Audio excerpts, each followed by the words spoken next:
Ofelia xanım, gəlin buna aydınlıq gətirək.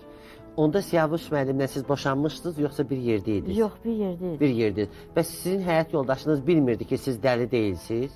Valla olan heç söhbətini deyəcəm edəməmişəm. Bilməmişəm. Mən istəmirəm heç bu söhbət açılaydı süzədə. Açdınız ki, mən gələndə də, namazda da, Allahda da dedim, Marla, heç bu söhbətlər olmasın. 6-cı gün ki, mən gördüm Sarı xanımı.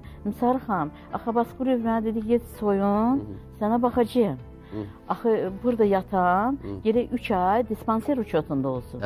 Mənim heç uçaskov həkimdə mənim uçotum yoxdur ki, mənim boğazım ağrısın. Allah məni nəsə saxlayır da.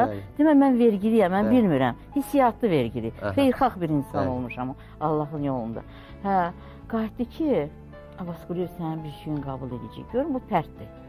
Uca bütün balnitsa görür ki, mən otururam, bir də iynə vururam. Qab əlimdə əsir. Bir var xəstəsən, o dərmanlar sənə kömək edir. Bir də var xəstə deyirsən. Daha da səni xəstələndirir. Daha da mən xəstəliyim, mənim bədənim başlayır əsməyə.